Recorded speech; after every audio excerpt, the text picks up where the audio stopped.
Live. Well, she seemed to know the students in the school music pretty well. And she seemed to be very active in the school. Right. I think we got a good. Really?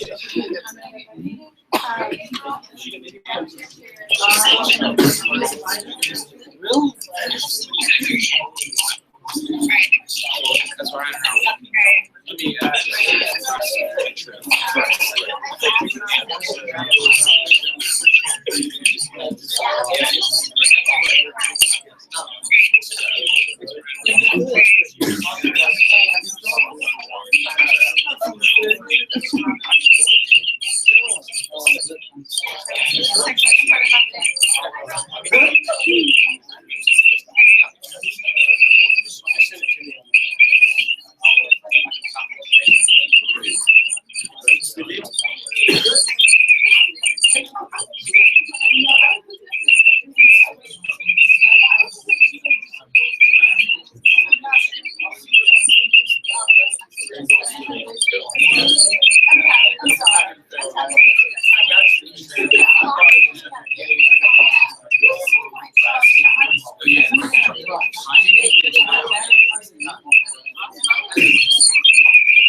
That's not good.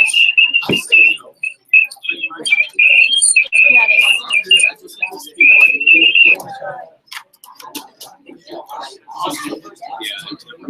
and it was a computer.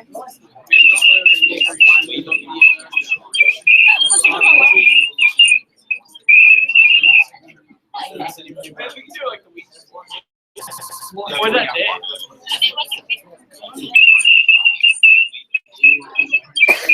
Oh, because we got to go on twice. We'll just turn that off.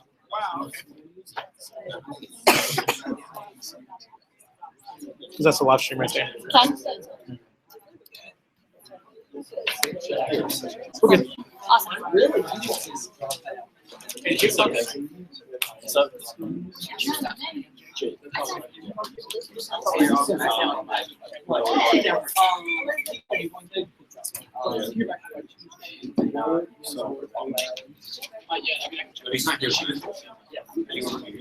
Yeah. I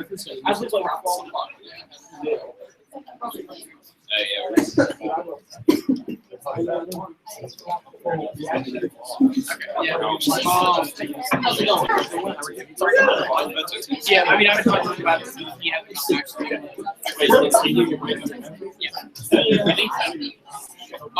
also, do you have any, where interviewing Katie? Yeah. Yeah, she was on Oh yeah, obviously.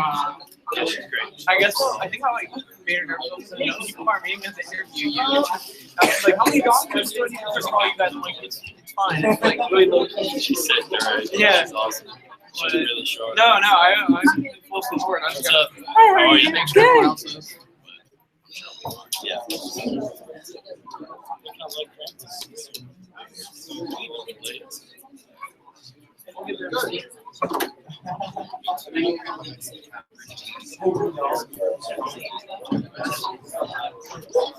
Meryl, what did you email me? Oh, I was just like, I haven't checked my email today. I was like, I just wanted to. Oh wait, okay. Maybe I misread it. Oh, okay. I think. no, I was just like saying that I like hadn't forgotten about Okay, your no, like no. parking thing. I was Good. like, yeah, I was just like, I got you. No problem. No problem. We'll talk about that. here's your chair right there.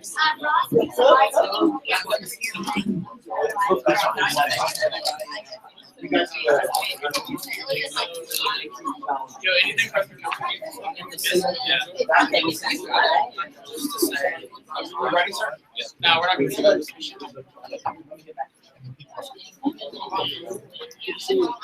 Thank you both for taking this photo.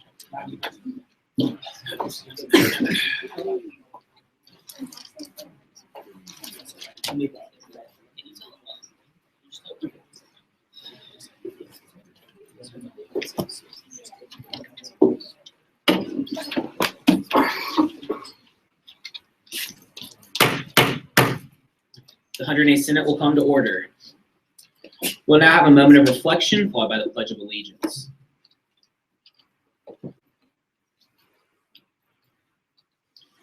Members and guests will please rise for the Pledge of Allegiance to be led by Senator Rodwell.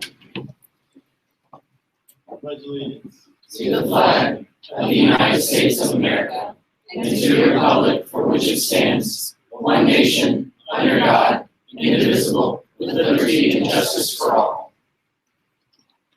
Please be seated. The clerk will call the roll. Senators Alduino, Bailey, Barcenas, Bass, Present. Bradley, Present. Childs, Present. Dodge, present. Aiden, Falls, Farrell, Present. Flintham, Geyser, Patchen, Helms, Hensley, Colgate, Powell, Hungerpiller, Present. Jackson, Christina Johnson, Kendra Johnson, Langston, Lesson, Present. Llewellyn, Little, McFarland, Miskin, Moran, Present. Murphy, Present. Newman, Present. Wen, Present. O'Reilly, Present. Owen, Present. Parker, Rossi. Rakowski, Present. Robinson, Present. Rodwell, Present. Rogers, Foxy. Selesky, Present. Sobelman, Foxy. Kraus, Present. Stewart, Present. Teal, Present. Toller, Present. Trask, Wallem, Present. Ward, Present. Wolf, Present. John. Present. Senator Toller, for what purpose do you rise? I move to hear SBL 10812. There has been a motion to hear SBL 10812, suspend the rules. Is there a second? Second. It has been seconded. All those in favor say aye. All opposed? The ayes have it. Senator Toller, you are recognized. Hey everyone. Well, we are really pleased today to allow this bill to come up for a vote. This was the Haley Bordeaux resolution that we introduced a couple weeks ago. We are so thankful that the Bordeaux family and friends are able to attend today and be with us. So real quick, I will just read through the resolution and then I will give Senator Ward and Senator Bradley a chance to speak as well. A resolution to honor the life and legacy of University of South Carolina student Haley Joanne Bordeaux.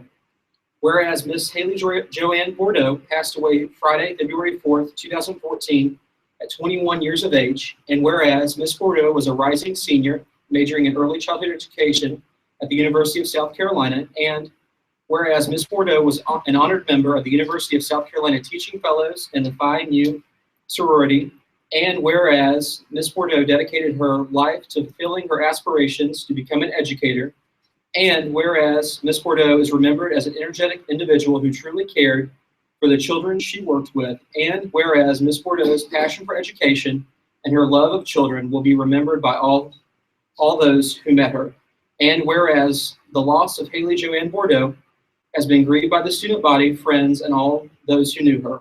Now therefore be it resolved by the Student Senate that the University of South Carolina student body honors Miss Bordeaux and her legacy within the Carolina community, and that room 214 in Wardlaw College be dedicated as the Haley Joanne Bordeaux Memorial Reading Room, and that a placard be placed there memorializing her life and accomplishments. And be it further resolved, upon passage, copies be sent to the Bordeaux family, the Board of Trustees, Dr. Harris Pastides, President, Dr. Dennis Pruitt, Vice President of Student Affairs, Vice Provost of Academic Affairs, Dean of Students, Mr. Jerry Brewer, Association Vice President for Student Affairs, Michael Park, Student Body President, Kimberly Smoke, Teaching Fellows Campus Director, Dr. Lemuel Watson, Dean of the College of Education and Phi Mu Sorority, and the Daily Gamecock. I was a member of the Teaching Fellows with Haley. She was 2 years older than me, and I just remember her caring and compassionate spirit, how much she loved kids, and it is truly a loss that the university has felt over the last year and a half since her passing. And we just want to express our deepest sympathies to the family and memorialize her in this way.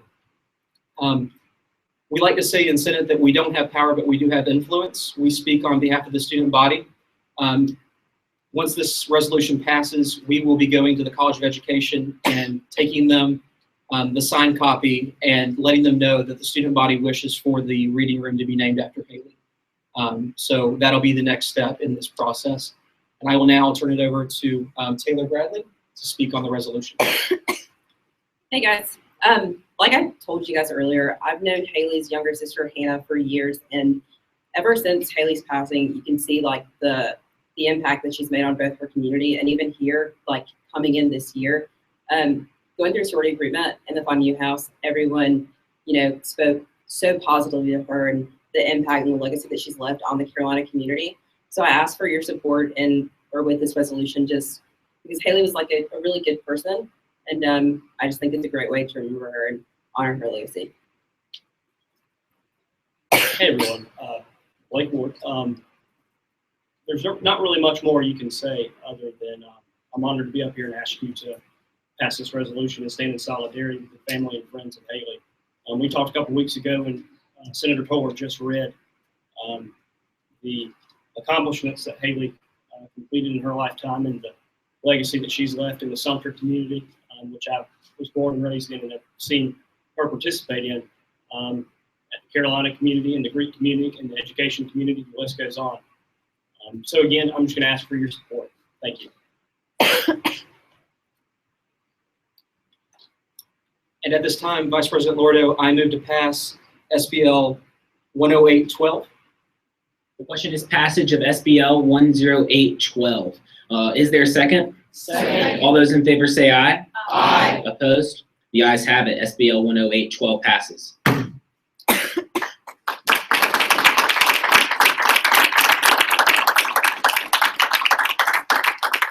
I move to allow the family, to suspend the rules to allow the family to come forward and accept a framed copy of the resolution and to take pictures. There has been a motion to suspend the rules to allow the family to come forward and accept the resolution. Is there a second? Second. Senator Murphy seconds. All those in favor say aye. Aye. Opposed? The ayes have it.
I also move to suspend the rules to allow teaching fellows to come and accept a signed copy of the resolution. There has been a motion to suspend the rules to allow teaching fellows to come forward and accept a signed copy of the resolution. Is there a second? Second. Senator Newman seconds. All those in favor say aye. Aye. Opposed? The ayes have it.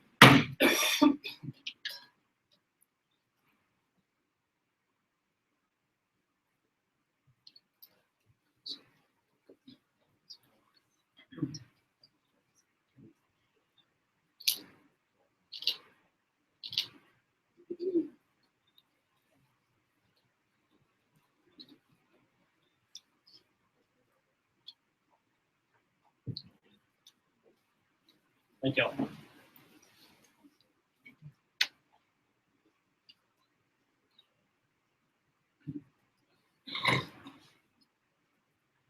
Senator Stewart, for what purpose do you rise? I move to suspend the rules to hear SBL 108.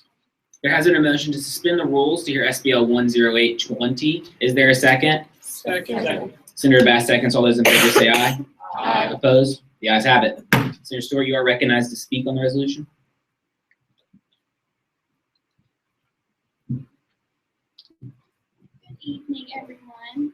So it would take a lot more than just one piece of legislation in order to effectively describe the impact that Dr. Fernandez has had on this university during her time as Associate Dean to the Honors College. But I'll just go ahead and read through this recognition.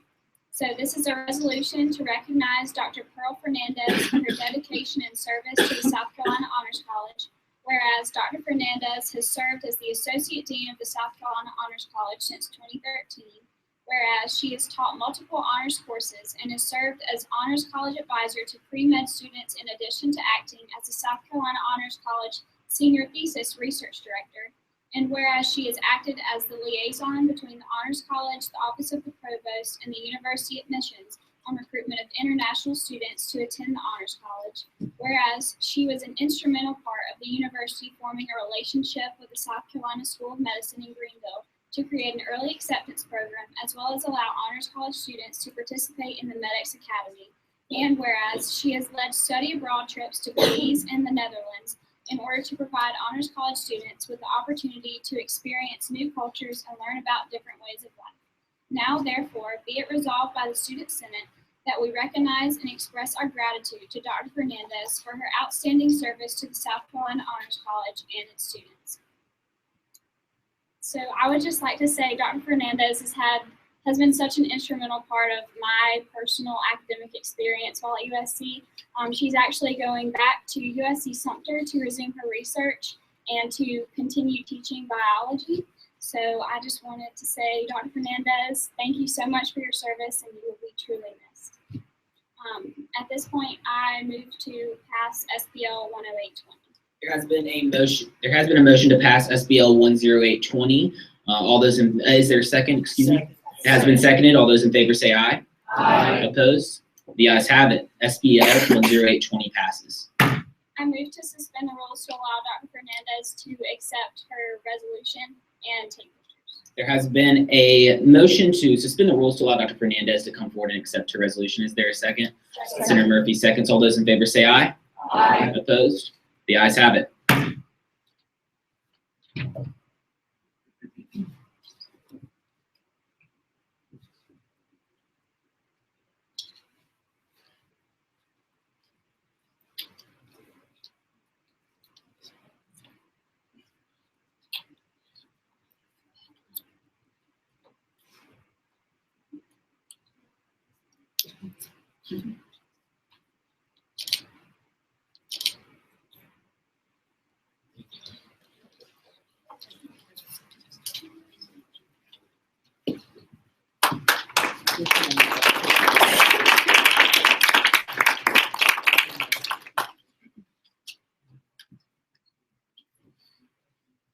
Is there a motion to approve the Journal of March 30th, 2016?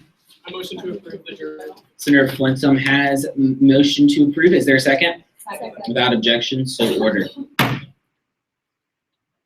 Senator Toller?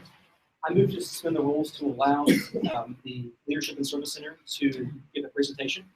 There has been a motion to suspend the rules to allow the Leadership and Service Center to give a presentation. Is there a second? Second. It has been seconded by Senator Newman. All those in favor say aye. Aye. All those opposed? The ayes have it.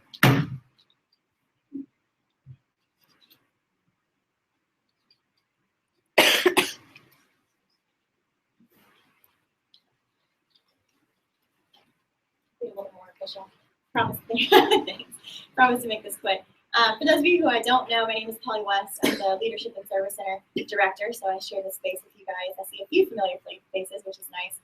But we're here today to recognize a handful of students in the room, as well as to encourage you all to apply for this year's LEAD Retreat. LEAD Retreat is a capstone experience for key student leaders on campus to not only network with each other and with administrators, but to spend 2 days together and really tackle campus issues and figure out how they can lead their organizations to better this campus. And so some students we have already selected, but the applications are still currently open. So if that is something that you're interested in joining, we highly encourage you to apply. Applications are online on our website at the Leadership and Service Center website and are due Friday the 15th at 4:30. But in the meantime, we want to recognize Michael Parks, Ross Lordo, Stetson Rogers, and Chandler Holgate here with their official Lead Retreat lapel pins for being selected to attend this year's retreat. Let's go forward.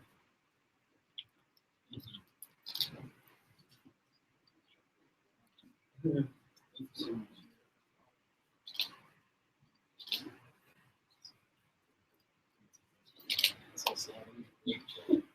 I feel super short. Thank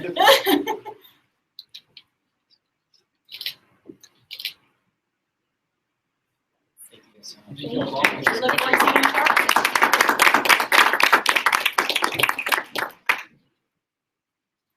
To reiterate what they said, that application is still live. So if you'd like, I can send it out to you so you can apply as well.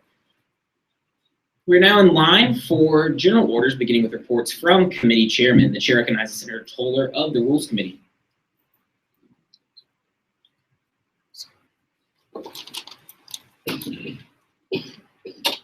Hello, everyone. Just real quick, Senator Stewart and I, we have a bill coming out today that will clarify the process for the removal of a senator if they fail to adhere to the new attendance policy. So just to give you guys some background on this bill, originally, if a senator failed to meet the required number of Senate sessions and was not keeping up with the attendance policy, we would have to move to impeach that senator and then go through a very long impeachment trial. It was a very lengthy process, and it's really not where our time would be best served.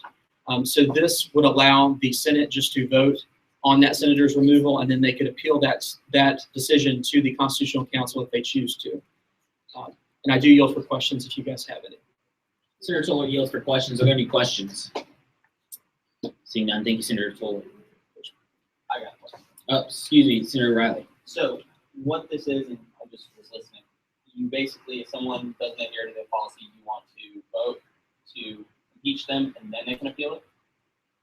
Yes, so originally the phrasing was the president pro tem would move to impeach the senator. In our codes, that doesn't exist. So you can't just move to impeach someone. You have to submit letters of impeachment to the vice president's office. Then the Constitutional Council, Chief Justice would be contacted. They would assemble the Court of Impeachment, which comes out of the Judiciary Committee. So that means that all of you who are in the Judiciary Committee, every single time a senator failed to comply with the attendance policy, you guys would have to get together, listen to both sides. And in reality, that just would not be the best use of their time, because most of the time, whenever individuals choose not to go to the Senate, or choose not to come to Senate rather, they're not interested in being in Senate anymore anyway. So why should we use our resources to have a trial that won't actually amount to anything? That was the opinion that I had. Okay, I was just kind of wondering, would this apply to everyone who hits that mark? Because I guess the person who would have to appeal after they're already impeached appeals, I just think appealing after the fact is kind of a good process. Well, the way it reads currently, it says if this bill is passed, it'll say the president pro tem may move to impeach a senator. So if there's any circumstance that the vice president's office is aware of, they would let the president pro tem know that, Senator Ward, for example, has classes during the spring semester, and he's been given permission to miss all the Senate sessions in the spring semester. Then the president pro tem would not move to impeach that person. So the may, that allows for some flexibility. Basically, if the person chose to appeal the decision of the Senate, they would be going to the Constitutional Council for a completely new trial. We just chose the word appeal because the decision has already been made, but they have 7 calendar days to go to the Constitutional Council and say, I want my case heard. I have a valid reason for why I chose not to attend Senate. Senator Toller, do you further yield? I do. Any other questions? Seeing none, thank you, Senator Toller. Thank you. The chair now recognizes Senator Stewart of the Academics Committee.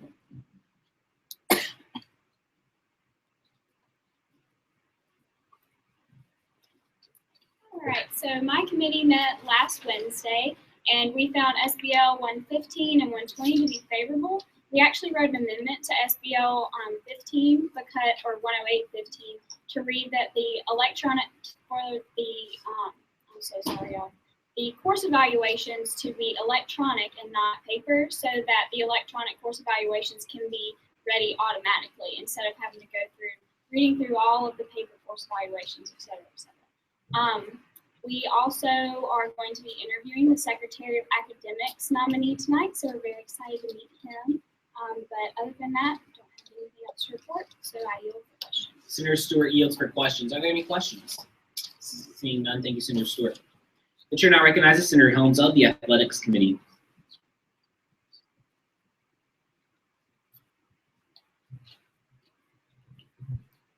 Hey everybody, we met last Wednesday in the student government office. We found SBO 108 to be favorable. We'll speak on that later tonight. We actually contacted him and he's gonna come. His best once he gets back. Right now he's actually competing in the international championship, so he's not here. So we'll talk about that later tonight. As far as anything else in my committee goes, we are still working on Athlete of the Week t-shirts. Haven't heard back from Copyright Things University, so that's the only for right now. And then our meeting is tonight after Senate, and we'll be interviewing the two candidates for Secretary of Athletics for Sparks. I yield for questions. Senator Helms yields for questions. Are there any questions? Seeing none, thank you very much. The chair now recognizes Senator Murphy of the Environmental Affairs Committee.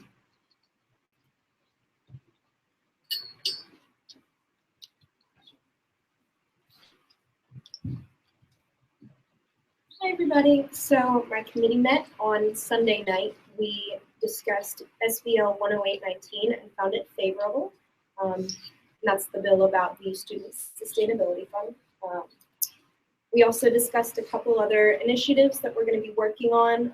Specifically, our committee is going to be doing some research this week and next week in Greek Village and trying to figure out where we can put in new recycling bins if that's something that Greek Village is interested in and needs, and if the residents feel they need.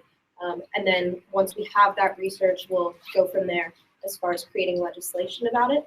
We also discussed creating a resolution to recognize Sodexo for allowing students to bring reusable plastic water bottles into their dining hall locations and letting students fill those water bottles up for free with water.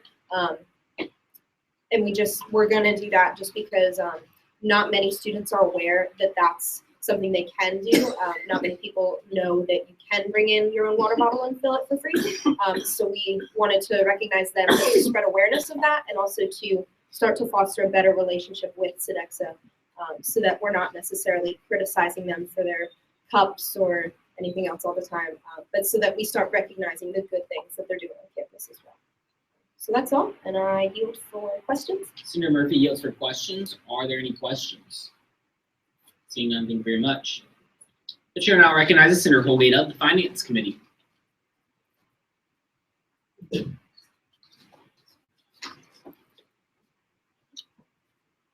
Well, good evening, everyone. We met last Friday. We found SBL 108-18 favorable.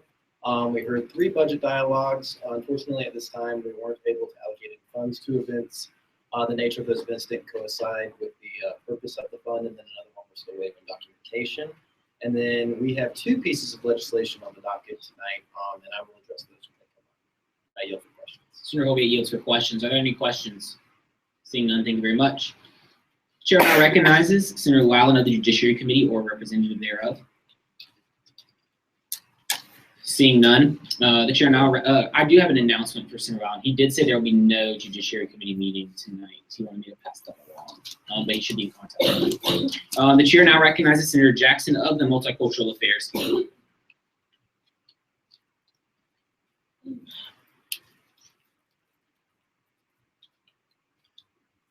Good evening. We met Sunday at 8 o'clock. The only things we discussed were the 2 resolutions we will be putting in and you guys will be receiving next week. I had a meeting with Shay. She's the director of the entire multicultural affairs here. And they have meetings with the multicultural affairs heads from the different organizations, the different groups. And she said they meet once a week on Monday nights. And she said that me and my committee or anyone from Senate is definitely open to attend these meetings. So that was some great input that we have with that. The only thing that we really discussed at the meeting was continuing to meet the different heads of the organizations, getting in there, making those connections. And then we discussed the 2 resolutions. We definitely want to put those 2 in by the end of the semester, and I'm excited to pitch those to you guys next week. Would I pitch it next week when we have paperwork, or can I talk a little bit about it? Whatever you like. You could do it next week when you have it. Okay. Well, I'll do that for you guys next week, and that is all we discussed Sunday. Senator Jackson yields for questions. Are there any questions? Seeing none, thank you very much. Thank you. The chair now recognizes Senator Hungerpiller of the Powers and Responsibilities Committee.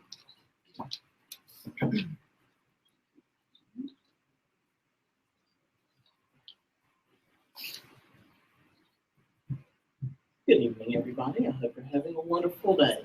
For Powers and Responsibilities, there was no legislation referred to us, so I have nothing to report there. We don't have any major projects going on at the moment, so nothing to report there either.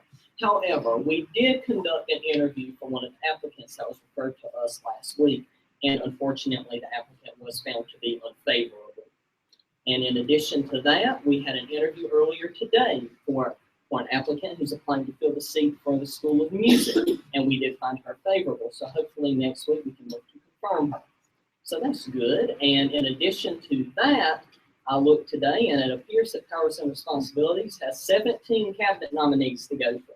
So I look forward to that process and meeting all of the nominees. It should be a good time. Other than that, I yield for questions. Senator Hungerpiller yields for questions. Are there any questions? Seeing none, thanks, Senator Hungerpiller. Please enjoy all 17 of those interviews. I will. The chair now recognizes Senator Farrell of the Safety and Transportation Committee.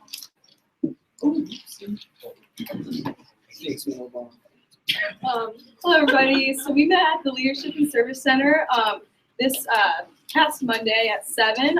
We had a really great meeting. We met with Michael Parks about the It's On Us campaign and ways for our committee and hopefully the Senate as a whole to potentially get involved in that as that continues to progress throughout this year and this coming year. Also on the reading calendar tonight, we have a resolution regarding Sexual Assault Awareness Month. That's SBL 10825. So I'll talk about that a little bit more later, I guess. And also, I've reached out to Courtney Keith. We've got a meeting scheduled this Friday. She's this coming year's executive board for Whatcom Cocky. So I look forward to starting some dialogue with her and hopefully working with the Whatcom Cocky program to get that our relationship kind of set for next year. Also, we plan on meeting with Keith Spadero of the Secretary of Safety and Transportation for this Monday. And besides that, I yield for questions. Senator Farrell yields for questions. Are there any questions? Seeing none, thank you very much. The chair now recognizes Senator Bassa of the Student Services Committee.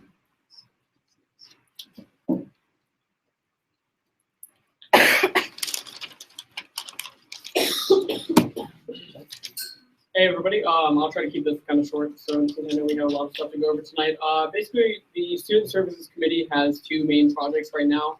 Last week at our meeting, we found that there's a couple of different groups on campus that don't have any representation in student government, and seeing what we can do over the next couple of weeks to change that so they'd have a voice in their school.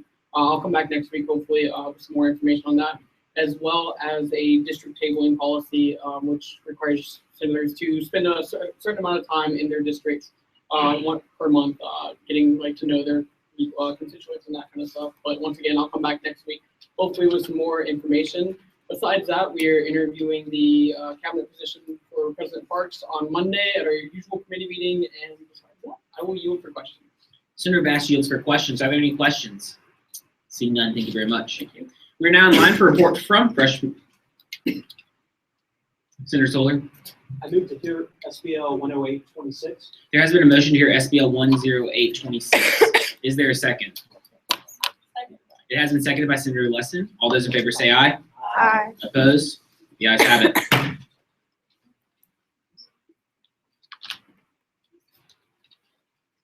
Hey again. This bill is designed to modify the student government codes to allow a new program to become part of the list of student government programs. This program is called Gamecock Reach, and I would now move to suspend the rules to allow John Keeney to come up and speak on Gamecock Reach.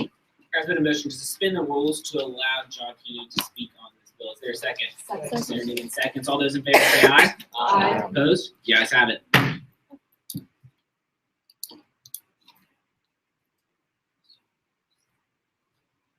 Mr. Secretary, thank you very much. This is John. I don't have a position anymore. I'm over it.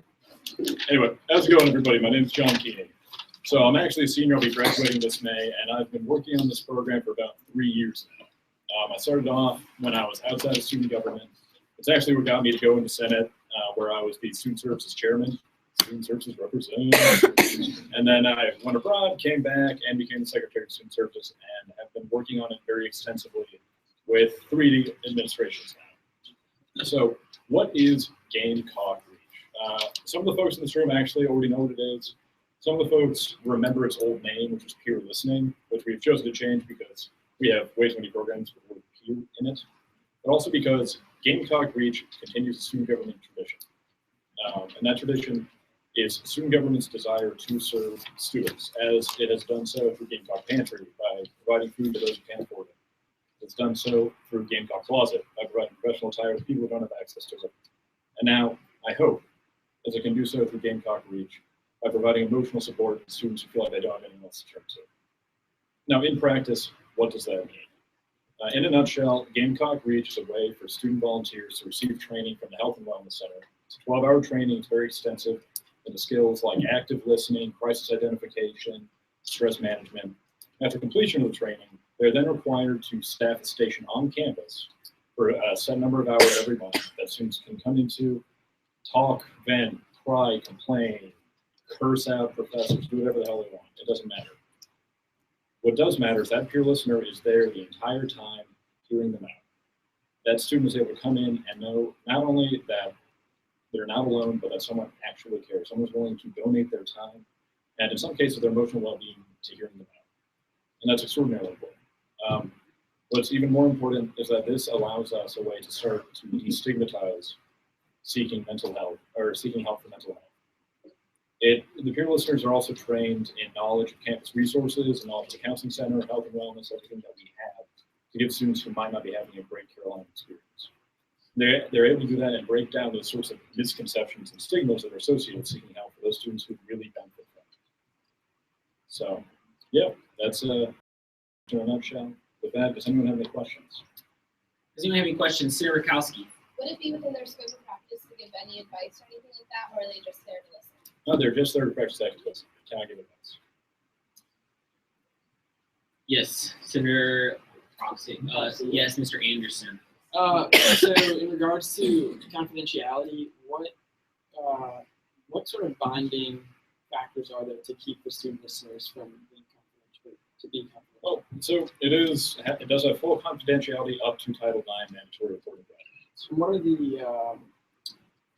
would be consequences for the student listeners if they violate those? They'd be immediately ejected from the program. So the disciplinary measures are simply if any student or any peer listener is found to violate those confidentiality rules, they will be ejected from the program. Because confidentiality and the ability to build that trust and rapport with students is a core tenet of the program. Senator Newman. Do you expect that any positions will be required to go to this training, like resident mentors or anything like that? No. So everyone who wants to be a part of this program, they go through a very strict selection process, which we do in cooperation with the Health and Wellness Center. And assuming they make it through the selection process, they then go through the training. Outside programs are not required to do it. However, if they're interested parties who would like to participate in the training, that can be arranged. Any other questions? Seeing none. Thank you, Mr. Keenan. Okay, so I will yield for questions if anyone has any questions about the bill itself. If you have any questions about Gamecock Reach, feel free to email me or message me on GroupMe. I'd be glad to pass those along to John Keeney. And at this time, I do yield for questions. Senator Toll yields for questions. Are there any questions? Seeing none, this legislation is referred to the Judiciary Committee. Continuing in the general orders of the Senate, we are now in line for a report from Freshman Council. A representative from Freshman Council is recognized. Seeing none, we're now in line for a report from the Residents Hall Association. A representative from RHA is recognized. Seeing none, we're now in line for a report from Constitutional Counsel. Associate Justice Kennedy Hayes is recognized.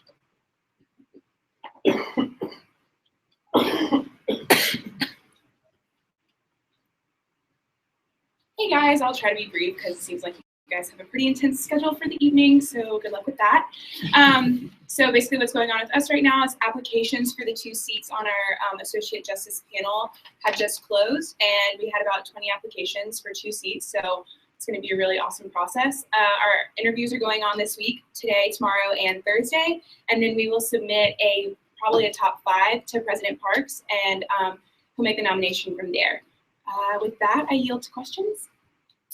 Associate Justice yields for questions. Are there any questions? Seeing none, thank you very much. Senator Bass. Sorry, do you have an expected date which the nomination will come up? No, that's not up to us. President Parks can always tell you that. Any further questions? Seeing none, thank you very much. Awesome, have a great week, guys. We're now in line for a report from our student body treasurer, Stinson Rogers. Hey guys, this week I interviewed 5 people for the comptroller position. We'll be hearing about that later on today, those nominations. Also later on today, we'll be talking about the budget for 2016-2017. I just want to reiterate again what I said last week. A lot of you guys have been emailing me, asking me about graphic design, things of that nature. What we're doing is we're trying to use GarnetGate, which we'll talk more about at the retreat this weekend. But on that website, we're going to have a form to where you guys can, anything you guys want to tweet it out or a design made for, you'll fill out that form and go straight to our graphic designer. But again, we'll talk more about that on Sunday. Any questions? Treasurer Rogers yields for questions. Are there any questions? Senator Rado. Have we finalized that retreat date? This Sunday from 1 to 6. It was just finalized this week, so I'm gonna send an email out later, but it's in my announcements. So there's the announcement. Senator Miskin. It's not mandatory, right?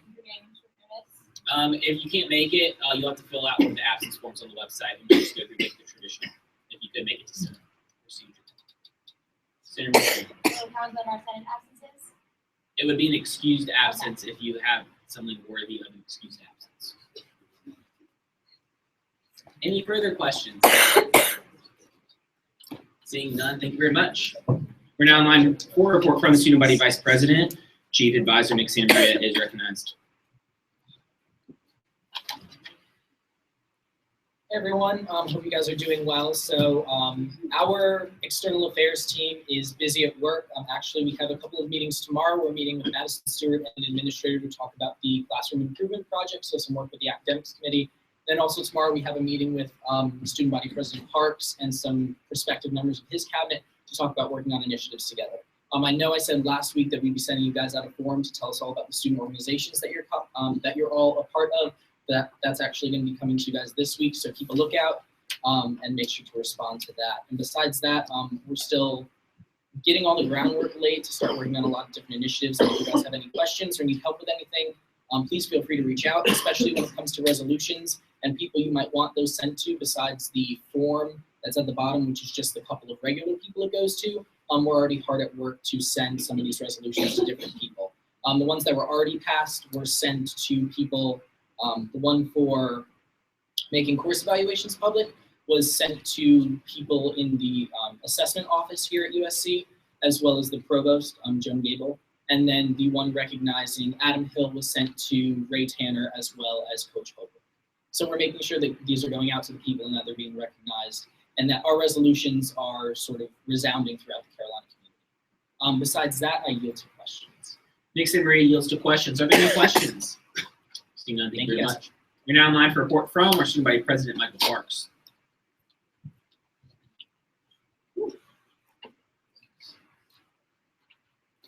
Good evening, everybody. I'd like to kick off tonight's weekly meeting with a rather serious note that I believe that you all probably deserve to be aware of, that I won my NCAA tournament bracket challenge, which is something I've never done. I've been filling out a bracket since I could about walk and talk, and I finally won one. So that was a good thing that happened this week. And I also will be offering some pro bono advice for some of you who did not do so hot this year, next year. Allow me to give you a cabinet update very briefly. Well, it won't be that briefly, actually. Pleased to inform you that I submitted a communication from my office to Ross requesting your approval of additional cabinet secretaries.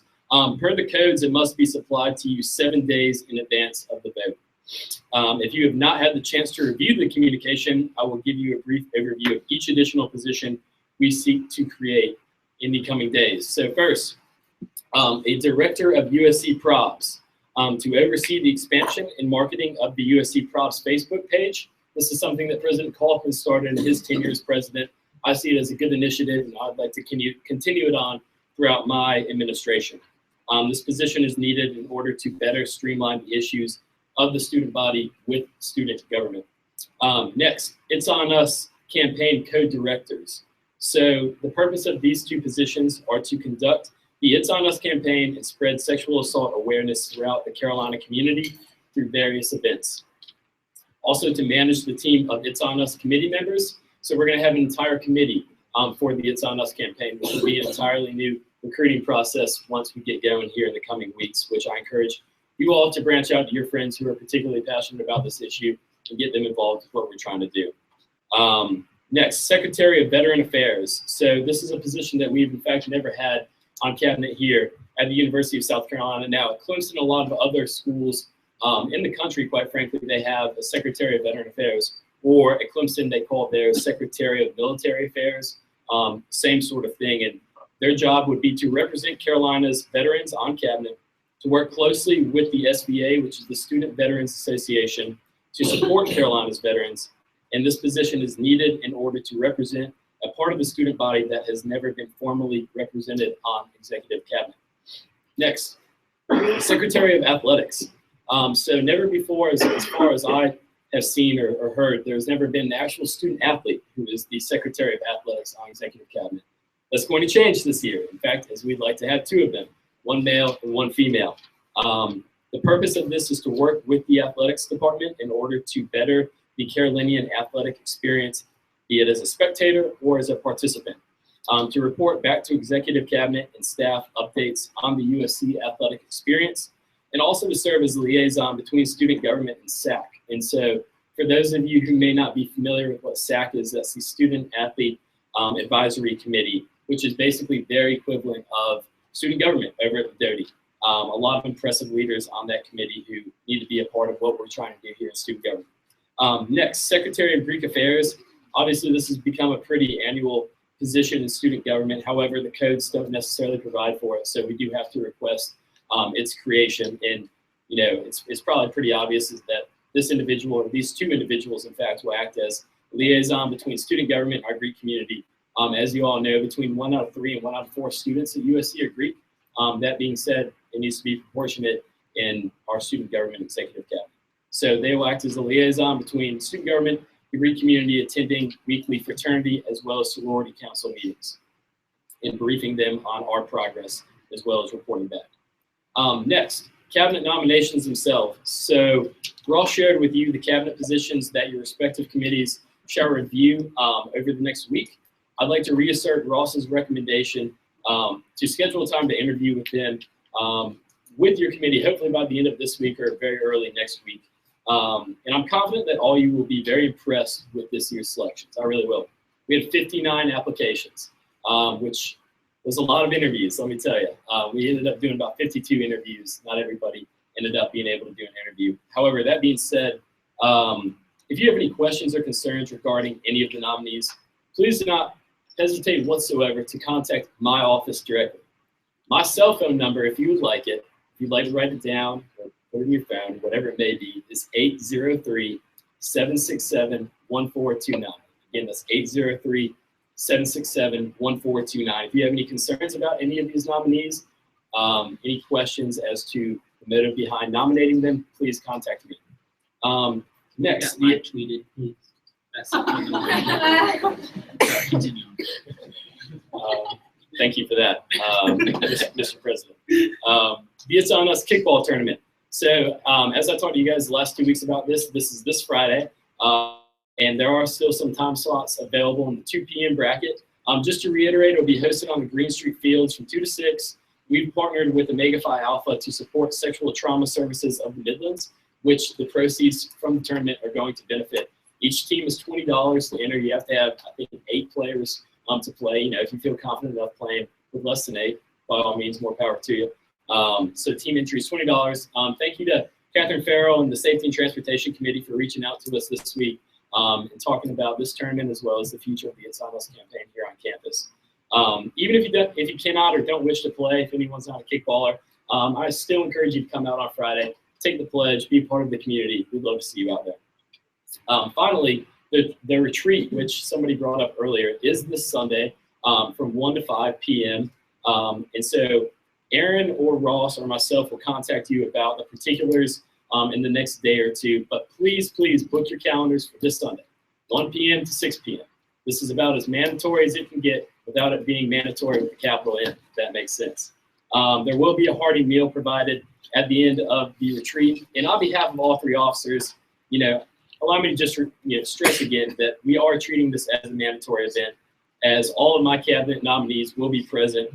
And if you can't make it for legitimate reason, you know, the 3 executive officers have agreed to require written excuses, which our offices will approve upon review of them. So, however, if you do have tickets to the Masters on Sunday afternoon, please speak to me after Senate. Maybe we can work something out. However, last thing about the retreat, though, if you're on the fence about coming, or if you want to spend your Sunday afternoon some other way, let me remind you this, that nearly $1,000 of our budget funds this retreat. That's $1,000 of the students' money that comes from all of our tuitions, all of our peers' tuitions.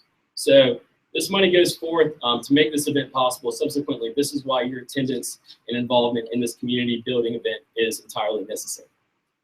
So I'm going to conclude this long monologue with a thought of the week that I read the other day that I thought that you guys would like to hear.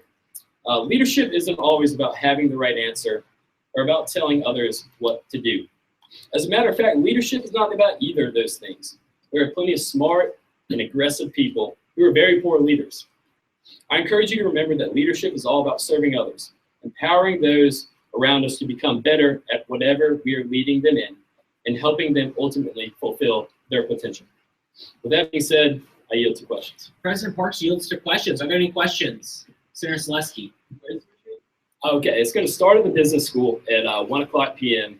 And the particulars about where we will be having a meal after that are still being worked out. So that will be coming your way soon, Jay. Thank you, though.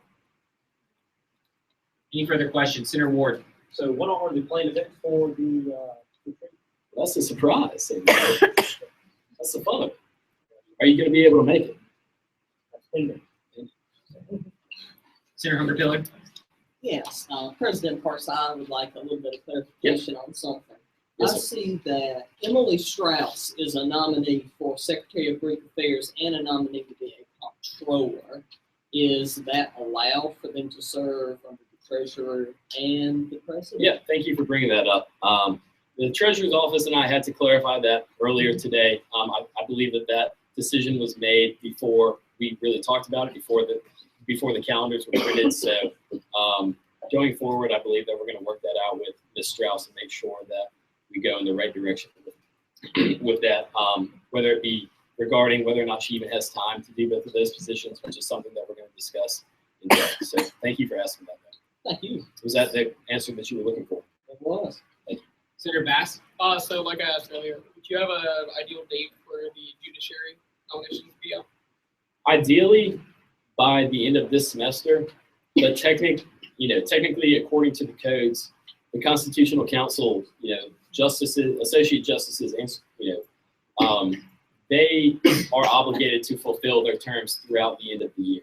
So, depending on how quickly we can progress through the nomination process from this point forward, reviewing the applicants that Chief Justice Abbott is going to send our way, we'll see. Yes. Senator Murphy. President Parks, is there a dress code for the retreat? Casual. Casual. Yeah, by all means, wear whatever's comfortable. Further questions? Any other questions? Seeing none, thank you, President Parks. Thank you all. We're now in line for special orders of the Senate. Are there any petitions, appointments, applications, or other? The clerk will read. A communication from the Office of the Student Body President requesting the approval of additional cabinet positions. Refer to the Powers and Responsibilities Committee. Continuing in the special orders of the Senate, are there any petitions, appointments, applications, or other? The clerk will read. A communication from the Office of the Student Body President regarding the appointments of his cabinet members. Secretary of Academics, Jack Rogan. Refer to the Academics Committee. Secretary of Alumni Relations, Matt Brewer. Refer to the Powers and Responsibilities Committee. Secretary of Athletics, Taylor Vincent and Sam Swank. Refer to the Athletics Committee. Attorney General, Corey Alpert. Refer to the Judiciary Committee. Secretary of Campus Outreach, Brian Solomon. Refer to the Powers and Responsibilities Committee. Secretary of Community Outreach, Zach Rogers. Refer to the Powers and Responsibilities Committee. Elections Commissioner, Monty Balabahura. Refer to the Powers and Responsibilities Committee. Secretary of Environmental Affairs, Scott Goldberg. Refer to the Environmental Affairs Committee. Freshman Council Advisors, Julia Frazier and Evan Katz. Refer to the Powers and Responsibilities Committee. Secretary of Government Relations, Merritt Francis. Refer to the Powers and Responsibilities Committee. Secretary of Greek Affairs, Emily Strauss and Will Lieber. Refer to the Powers and Responsibilities Committee. Secretary of Institutional Affairs, Caleb Dixon. Refer to the Powers and Responsibilities Committee. Secretary of Multicultural Affairs, Alba Maydew. Refer to the Multicultural Affairs Committee. Secretary of Safety and Transportation, Keith Spadero. Refer to the Safety and Transportation Committee. Secretary of Student Services, Katie Cohen. Refer to the Student Services Committee. Secretary of Traditions, Mary Heath. Refer to the Powers and Responsibilities Committee. Secretary of Veterans Affairs, Danny Goudreau. Refer to the Powers and Responsibilities Committee. Directors, Congressional Advisory Board Director, Nick Santamaria. Refer to the Powers and Responsibilities Committee. Legislative Action Network Director, Sarah Powers. Refer to the Powers and Responsibilities Committee. It's on Us Directors, Mary Copeland Kane and Lindsay Ross. Refer to the Powers and Responsibilities Committee. Last but not least, USC Probs Director, Nikki Fennell. And last but not least, refer to the Powers and Responsibilities Committee. That's going to be a great week ahead. If anybody needs pizza or anything, just let me know and I will do my best. Continuing on in the special orders of the Senate, are there any petitions, appointments, applications that the clerk will read? A communication from the Office of the Student Body Treasurer regarding the appointments of student comptrollers. Laura Sahu, Brooke Blair, Griffin Batson, and Emily Strauss. So we refer to the Finance Committee. We're now on the motion period. Are there any consent requests or other motions? Seeing none, is there a motion to dispense with the motion period? Senator Lesson, motions to dispense with the motion period. Is there a second? Second. Without objection, we will now dispense with the motion period. We're now on the call of the introduction of new bills, resolutions, and recommendations. The clerk will read. SBL 10821, introduced by the Senate Athletics Committee, a resolution to honor Hadley Bird as Athlete of the Week for March 27, 2016. Senator Helms, you are recognized to speak on the resolution.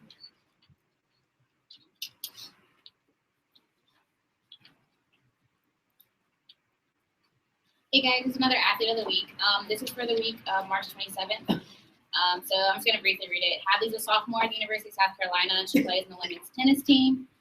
She was named SEC Player of the Week March 23rd. She's currently 14-0 in dual match play. Her and her teammate Paige Klein won in doubles against the nationally ranked number 27 ranked doubles team at Ole Miss on March 20th. And currently she has the best start as a Gamecock women's tennis player since 1995, including an undefeated 6-0 record in SEC play. So she's doing good things. I have a question for you. Senator Helms yields for questions. Are there any questions? Seeing none, this resolution is referred to the Athletics Committee. Continuing on in the first reading calendar, the clerk will read. SBL 10822, introduced by Senators Stewart and Toller, a bill to clarify the student senate attendance policy concerning the removal of senators from office. Senator Toller, you are recognized to speak on the bill. Okay, I spoke on this bill earlier, so I will yield for questions. Senator Toller yields for questions. Are there any questions? Seeing none, this resolution is referred to the Judiciary Committee.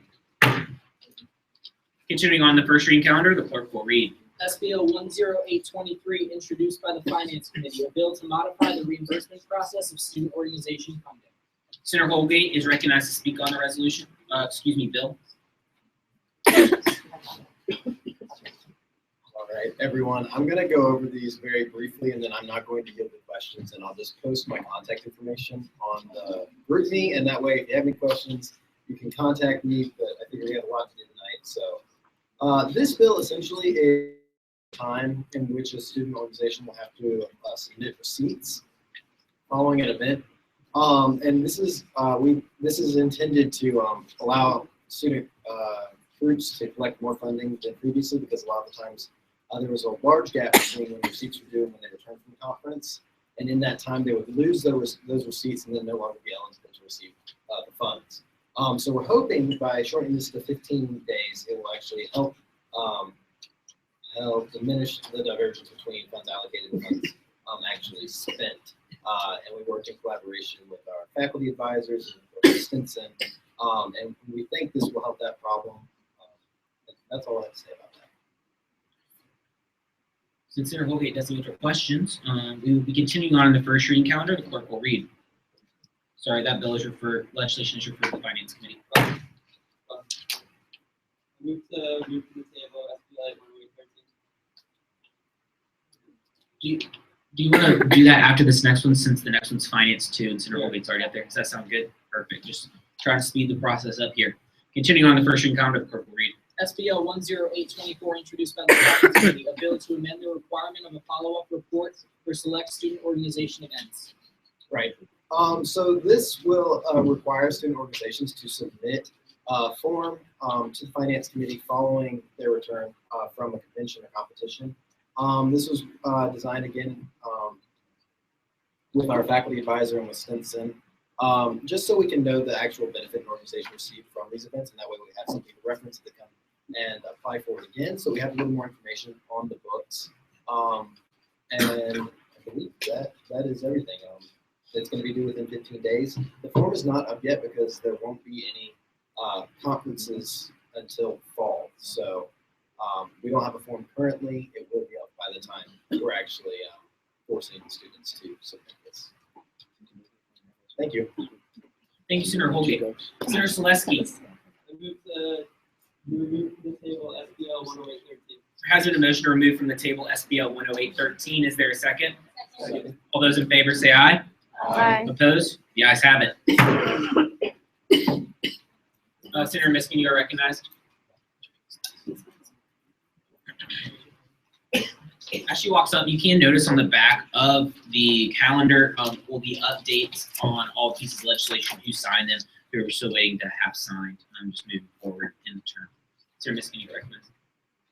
Hi, so SBL 10813 is to support the establishment of Swipe Out Hunger by Carolina Homeless Outreach. So Carolina Homeless Outreach is an organization on campus, a student org that deals with hunger and homelessness in the Columbia community as well as in South Carolina. Swipe Out Hunger is a national 501c3. It is on 11 plus campuses and growing every single day. They've already adopted it as their own, but they're currently working with Sodexo to allow students to donate their unused meal swipes to the hungry and homeless in the community.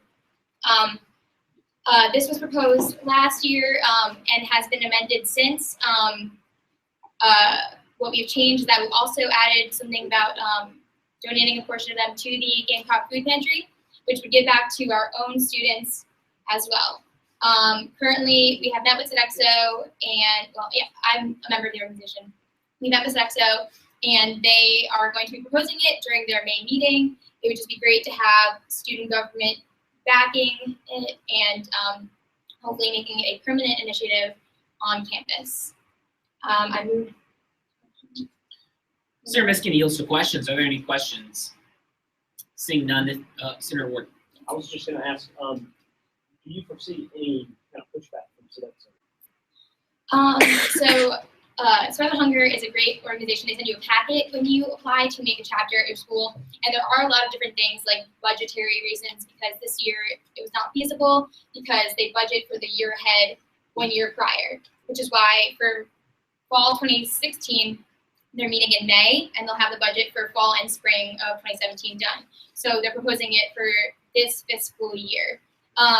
So that was the pushback for the semester, that they couldn't budget it in because they had already allocated the extra amount. So when you don't use your meal swipes, they profit because they don't sell the food. So they've already allocated those funds to USD and themselves.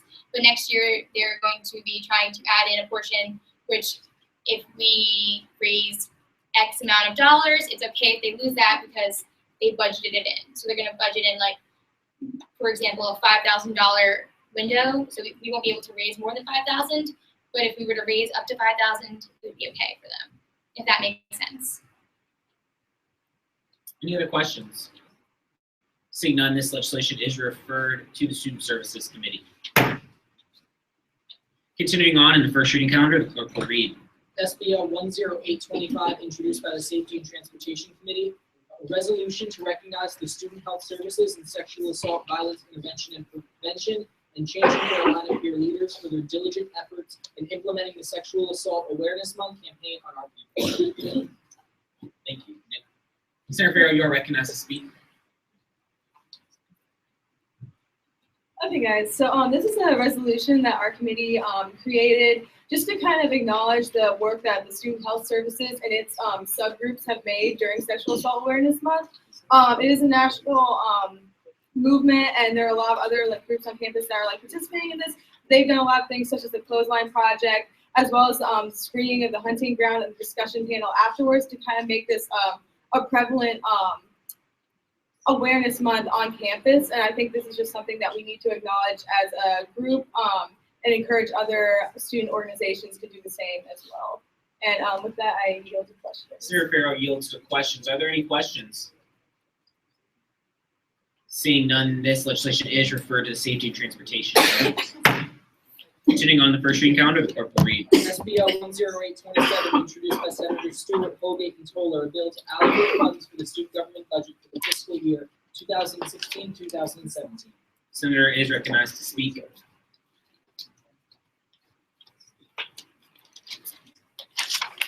Hey, everyone. This bill will allocate the funds for this upcoming fiscal year. You guys can read over it. Each of the sections is clearly defined. Under Section 3, you'll find the various categories that our budget is divided up into. And then down in Section 4, you can see the specific event or cause that the money goes towards. You can see the amount of money that is being allocated to that particular event, and then the fund categories there on the right side. At this time, I do move to suspend the rules to allow Treasurer Stinson to speak on this bill.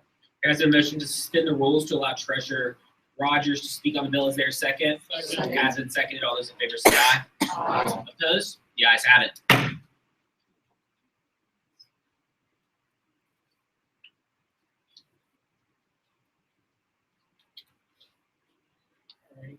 As Senator Toller said, everything's kind of straightforward. Do you guys have any questions or want me to break down anything or anything like that? You guys see anything? The treasurer yields for questions. Are there any questions about this piece of legislation? Senator Toller? I know that the Rules Committee had one concern that we brought up on Monday. Currently, we have a very limited amount of money set aside for the frames that we present to faculty and students and other groups that come in whenever we pass resolutions. Mm-hmm. So we were hoping to have that significantly increased. Do you think that's a possibility at all? The reason why we did that is in our account that we have now, which is D006, Vice President Lordo has already purchased 30 frames, which he purchased online through the 350 that you guys have now. And so we saw that the 350, which has been the same the last 4 years, to kind of keep it the same. With your initiatives and things of that nature that you guys want to do, that money will come out of our new initiative fund that you guys are seeing there. I met with another senator today and I explained that to her. That'd be something that you would have to go through Ross to get something like that done. Does that answer your question? Well, I was just wondering if we could increase the initial amount given to the frames, because at our current rate, we're already projected to run out of frames. Past Senates have passed significantly less legislation recognizing people. So my concern is that we'll be midway through the fall semester and we'll be out of frames and unable to present frame legislation. So, as I said, Vice President Laura has already purchased 30 frames, and so after July 1st, when this goes into effect, you guys will have the other 350, and you can purchase more frames of that. I think you spent $100 and you got 30 frames. Is that correct? Kaylee, can you clarify how much we spent and how many frames and for what cost? Because I don't remember. Yeah, so we can buy 33 frames for $30. We ordered one, and if you want to come to my office, we would recommend looking at it to make sure. Because how we had them by them was very expensive, and so I bought them in bulk. And so we're gonna spend half of it and buy as many as we can, and when I price it up, so that would be 33 frames, and then you guys have the additional 350 starting July 1st. If we I was not trying to make Hobby Lobby trips on a weekly basis. So this year, that's why we did do them in bulk at the beginning, as well as to hopefully get a little bit of a better deal. But anyway, Senator, do you have further questions? No. Any other questions about this piece of legislation for Treasurers Rogers? Seeing none, this legislation is referred to the Finance Committee. Continuing on the call of the first reading calendar, the clerk will read. Hearing none, that concludes the call. Senator Bass. I motion to take from the table SBL 10811. There has been a motion to remove from the table SBL 10811. Is there a second? Second. It has been seconded. All those in favor say aye. Aye. Opposed? The ayes have it. Senator Bass. I motion to withdraw SBL 10811. There has been a motion to withdraw SBL 10811. Is there a second? Second. It has been seconded. All those in favor say aye. Aye. All those opposed? The ayes have it. SBL 10811 has been withdrawn. Continuing on the first reading calendar, the clerk will read. SBL 10814, introduced by. Hearing none, we are now on the call of the uncontested calendar. The clerk will read. SBL 10814, introduced by Senator Newman, a referendum to amend the student government constitution to enable vacant seats in the student senate to be eligible for an at-large senator after 1 month. Senator Newman, you are recognized to speak on the referendum.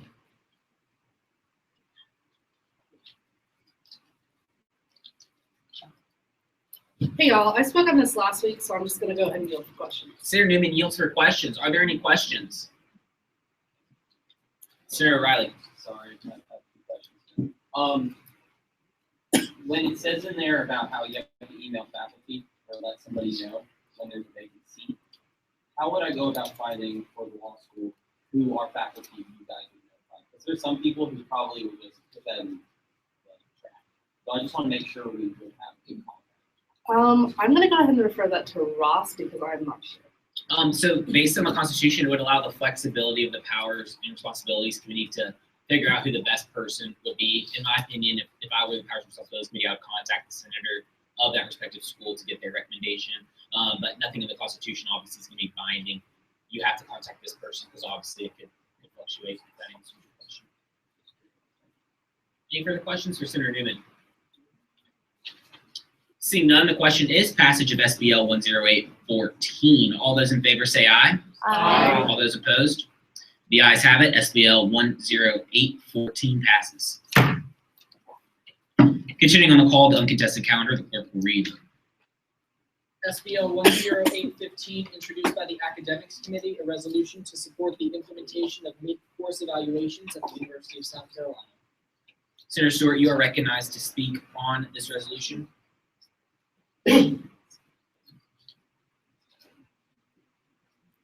Well, this is the same resolution that I talked to y'all about last week about implementing midterm course evaluation. So at this point, I yield for questions. Senator Stewart yields for questions. Are there any questions? Senator Rakowski. Have you talked to the professors about what they do with this? Like, are they open to doing a program like this? No, we haven't opened up conversations with professors yet. That'll happen after we pass this through Senate. Any further questions? Senator Ward. I guess I should phrase this as a question. would you find it believable that a professor, who I mentioned this to you after the first reading last week, thought it was a really good idea and is a much better alternative than the post-course evaluations? Yes, What would I you add on to that? I would say that I agree with said professor. So is it clear that professors are in favor of this? Yes, it is clear that professors are. I yield for further questions. Any further questions? Senator Owen? I have a question, but can I motion to again? Yes, ma'am. There has been a motion to amend SBL 10815. Senator Owen, you are welcome to come speak on the amendment. Guys, also need to just sign.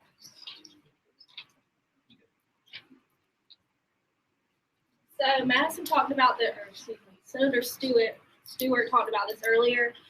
We already amended it to say an additional electronic evaluation. There was some discussion that the paper evaluations that are given out in a lot of science courses wouldn't be readily available by the end of term in order for professors to make changes. So we did put in there an additional course electronic evaluation at midterm. That way it's all done automatically and all responses are answered. So, I yield for questions. Senator Owen yields for questions. Are there any questions? Senator Stewart, do you find this amendment friendly or hostile? She has found it friendly, so therefore it has been enacted. So the question is passage of SBL 10815 as amended. All those in favor, please say aye. Aye. All those opposed? The ayes have it. SBL 10815 passes. Continuing on the call, the uncontested calendar, the clerk will read. SBO 10816, introduced by the Athletics Committee, a resolution to honor Akram Mahmood as the athlete of the week for March 20th, 2016. Senator Helms? I move to table SBL 10816 into the active. There has been a motion to table SBL 10816. Is there a second? Second. It has been seconded. All those in favor, please say aye. Aye. Opposed? The ayes have it. SBL 10816 is tabled. Continuing on the call of the uncontested calendar, the clerk will read. SBO 10818, introduced by the Finance Committee, a recommendation to permit the Senate Finance Committee to allocate funds to student organizations. Senator Holgate, you are recognized to speak on the recommendation.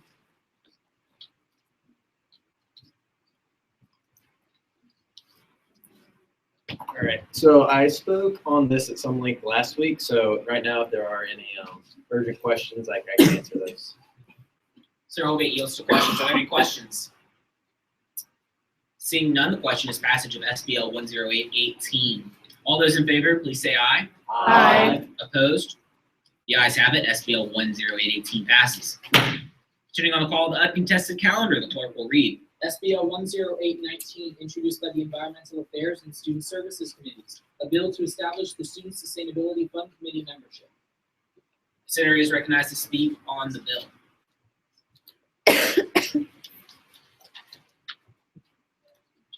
Hi, everyone. So this bill was introduced last week, so I'll just look for questions. Senator Murphy yields to questions. Are there any questions? Seeing none, the question is passage of SBL 10819. All those in favor, please say aye. Aye. All those opposed? The ayes have it. SBL 10819 passes. Continuing on the call of the uncontested calendar, the clerk will read. Hearing none, that completes the call of the uncontested bills and resolutions. We're now on the call of the contested calendar, the clerk will read. Hearing none, that completes the call of contested bills and resolutions. We're now in line for a period of open discussion. Does any senator wish to bring a matter of discussion before the body? Senator Toller.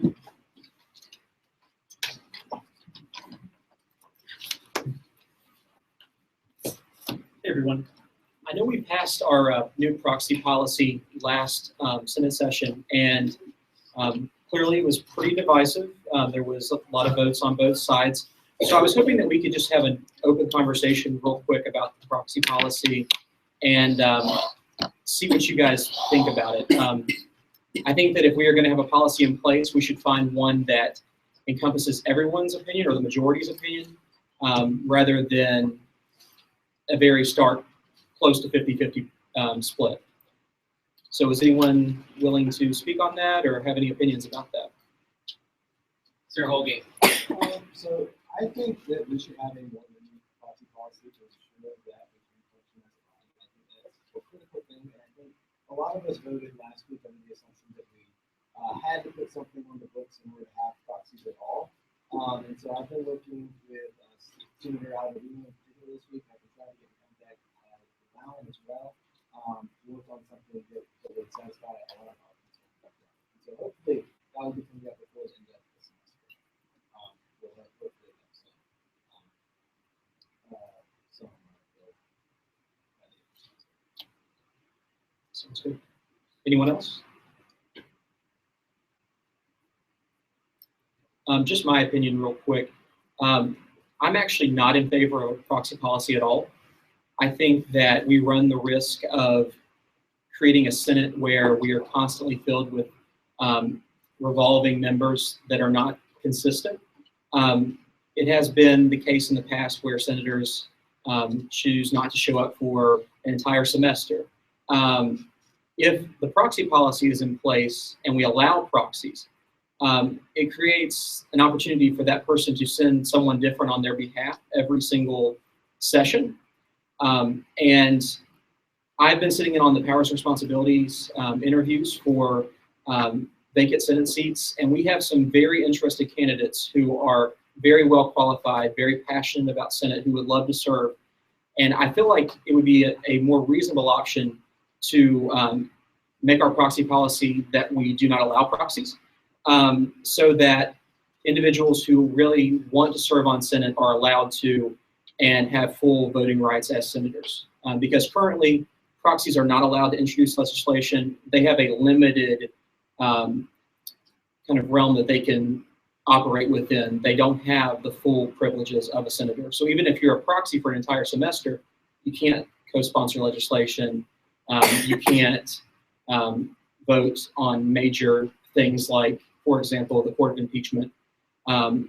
So I'm open to your ideas about that and to hear what you have to say. Yes, ma'am. I kind of agree with you. I just find,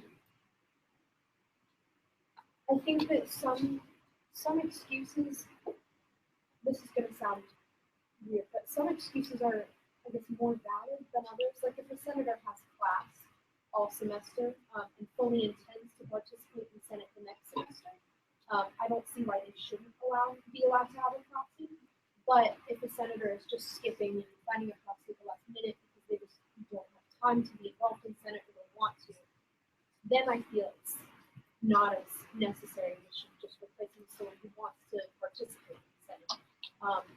So I guess what I would recommend is maybe establishing a proxy policy that's only an option under certain circumstances, such as if a senator has a class during Senate or has a formal obligation that they have to fulfill.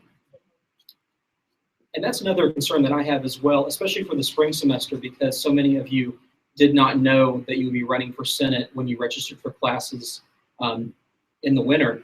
But it has been the case in the past where senators have scheduled classes during Senate time during the fall semester and the following spring semester. And I just don't see that as a valid excuse, especially during those cases, because you know very well when Senate will be and what time we meet. So that's something, at least that's the perspective that I take, but I welcome other perspectives as well.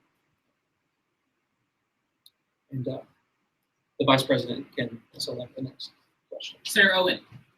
I agree with both of you that, like you just said, that they could schedule classes for the fall and spring semester Senate session. So why not write it in that, okay, you're fine the spring semester, but if you do it in the fall, you're out. But still have a proxy policy for other people. Like, I feel like you should have one. For like, what circumstances should we have one? Are you? I'm just trying to get everyone's different ideas. That way, if I come back to you next week with a new proxy policy, I can try to incorporate what the majority feels is necessary. I feel like the one that we have on the books right now is not serving our best interest. I would say things like study abroad. I know other people are involved in other organizations. For example, I'm part of CAPS, which is like a pre-pharmacy organization. On Wednesday nights, they also there's specific members who I'd like to go here. So in that case, I would not proxy go to Stevenson or stand for me like once a month or something. Obviously, deserving of a proxy if I'm here every single week, but I just don't think that we should completely do away with it. Thank you. Senator Wolf. Yeah, I think it's just to go to the middle on common ground. Why don't we just limit the amount of proxies we can have? Like 3 to the first semester. That is an option. If we chose to do that, though, that would allow the senator to be absent a total of 6 times. So that means roughly 2 months out of a 4-month semester, the senator has the option of not being in their seat, or has the possibility of not being in their seat voting. Senator Bass. So I kind of have 2 things. First, I guess, I don't have the formative question, do I? Okay, so the first thing for me is like, I completely agree with you that as senators here, we're representing our students and that we ran for this. And if we're not here every week, then what's the point of us being a senator? Why not give that opportunity to someone else who is representing their students to the best of their ability by being here? But I guess my question is that the reason we have a proxy policy, correct me if I'm wrong, is to help the finance committee because they require a quorum to pass their finance recommendations. That is a very small component of it. Okay. In reality, the senator who is a proxy cannot actually vote on the finance committee because they are not that senator. So they can't serve that same full role. So for example, let's say Senator Holgate brought up a finance allocation. If you were a proxy senator who was a permanent proxy, meaning serving like an entire semester, for example, your name would not appear on that recommendation. It would be the senator that you were proxying for. So although that's a nice idea, allowing someone to sit in on the finance committee and allow them to vote, it still restricts their ability to fully serve as a member of the finance committee. I was meaning more as the entire body, as to there's a quorum for the entire Senate to be here to vote on an application. Or if I'm Okay, so you're referring to the 2/3 that are required. Yes. Okay. So I was wondering, would you want to do away with that quorum? That way, if the majority of the senators were not able to be here and we have no proxy policy, that the quorum would not be set? No, because what would happen is if you had exceeded your limited or your number of allotted absences, then the pro tem would move to impeach you, or remove you rather, and then you would be removed from the position, and then the Powers and Responsibilities Committee would pull from their very large selection of applicants to fill the seat. So you guys can already tell our attendance is starting to dwindle. And it's always the case that during the first and second and third Senate sessions, we have really great attendance. And then towards the end of the spring semester, it's going to drop off. And then it's going to significantly reduce in the fall, and then significantly reduce even further in the spring. Ross can speak to this as well. I know that there were Senate sessions last semester where we had 15, 20, 22 senators in the room, and we were all proxying for 4 or 5 people each just to make things work. So in that case, if we were to get rid of the proxy policy, then we could go through with the removal of senators and allow very competent, qualified, passionate individuals to fill those seats. Sir Wolf? I motion to leave discussion in 2 minutes. There has been a motion to limit discussion for 2 minutes. Is there a second? Second. All those in favor say aye. Aye. Opposed? Aye. Opposed. The ayes have it. Discussion will be limited to 2 minutes. Senator Rakowski. Could we do it like as a case by case thing, so it's not just like, okay, if you study abroad, then that might be a legitimate excuse for a family emergency or something. Could you use that for like excuse for proxy? You could. So right now with the new absence policy that I'm currently sponsoring, it allows for some flexibility. So if you were to contact the Vice President's office, for example, and you were to say, I'm going on a study abroad, I would like to receive permission to be gone, then the Vice President's office could let the pro tem know that, and they would not move for your removal. So in those certain circumstances, I'm okay with it. I'm really just trying to see what the overall opinion is of the entire body. That way we can get a comprehensive proxy policy that serves us all very well. Senator Ward. I would just like to speak on my experience on powers and responsibilities committee. So there's this notion out there that nobody really wants to be involved once we've gone through elections. First, I want to say when we all decided to apply to run for Senate, we all knew that we would be required to be in Senate by a third year of winter. That's how I feel about it. And sitting on powers and responsibilities, I'm looking at two faces right here that prove that there's an abundance of people out there who didn't have the chance to run or weren't aware that they had the opportunity to run. There are people out there who want to serve. And I don't think that we should set ourselves up to first rely on a proxy policy that's going to allow for people who, like last semester, not saying you guys would, I'm just saying in history, people tend to abuse a proxy policy. And I keep saying proxy policy, there really was no proxy policy. It was just something that was accepted. But my point with that, and I'll reiterate what I already said, we need to go out and we need to communicate with the student body when any vacancy comes up, that there is an opportunity to serve.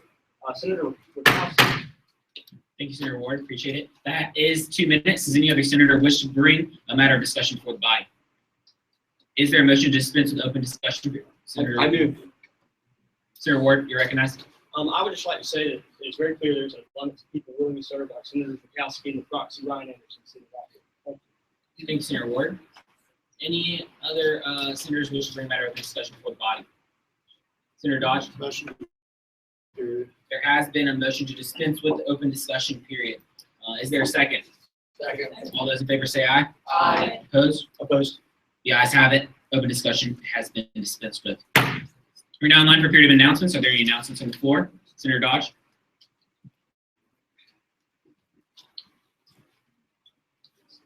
So I'll make this real quick because I have to go to class, but it occurs to me that a legislative body, a member of the student government, might be interested in politics.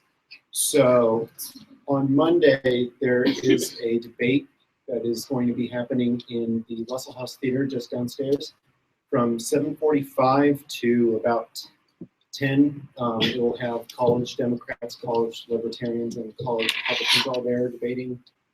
And we love a large turnout. In the past, it had up to like 250, maybe 300 people attending, and it was really fun. So we're hoping to do that again. That's it. Thanks, Senator. Any other? Senator Hummer-Filler.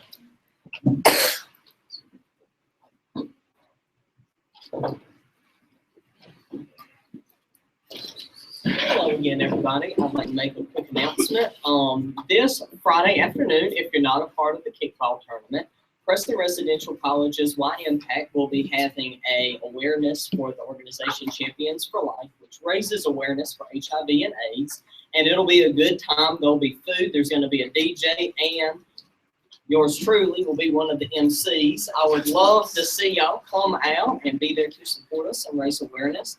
Also, for members in here who are committee chairs, I have a plethora of questions that my committee has used to ask Senate candidates. I've spoken to the chairwoman of Powers and Responsibilities last year to get, questions to ask cabinet nominees. If any of y'all would be interested in getting some of those questions, feel free to contact me. I'd be more than willing to help. And other than that, thank you, Senator Hummer-Filler. Any other senator? Senator Riley? I just wanted to say, the senators, I'm terrible at the names, but went through it passing the poller, you guys with the education. So, the young lady who passed away, that was incredible. And I just want to say thanks. Glad to reiterate that. You can see just kind of the impact you guys can make as well. So thank you, Senator Toller, for your leadership and getting that together. But obviously very moving for the family as well. Any other senators have announcements? See none. I have a couple. First off, I'd like to say last week we raised $115 for Relay for Life. To put this in quotes, Chief of Staff Aaron Brown is very proud. So you did, that was awesome for you guys. The main event is April 15th, so join the team. Remind them that you don't actually have to run in this relay, smiley face. So that is what she said. We have $125. Also, if you're interested in joining the finance committee, please talk to me. I know they're still looking for 1 or 2 more members. to ensure that they have quorum. The retreat this Sunday is from 1 to 6. Again, I am very much aware that you just found out about that today. If you do have something that's going on Sunday, please just let me know. I have no problems. We obviously want to encourage you to attend. A lot of money's being spent on it. But again, just talk to me. I understand I'm a student as well. So I'm here. Really, we're just encouraging you as much as we can to attend. If you can't, please just let me know. That way I at least know why, and I can relay that to our professional staff who is. You might have noticed we are now officially live streaming our Senate. So thank you to Treasurer Rogers for all this hard work. We had a couple of hiccups at the beginning of the term, but you can now find it always on YouTube, the account U of SC SG Senate. So go look at your pretty smiling face. We also are live tweeting. So Caroline is here today live tweeting for us. That Twitter account is U of SC SG Senate. So please go retweet it. Encourage your friends to follow it as well. With that being said, there are no further announcements. Is there a motion to adjourn? There has been a motion to adjourn. Is there a second? Second. Without objection, the Senate will now stand adjourned until Wednesday, April 13, 2016.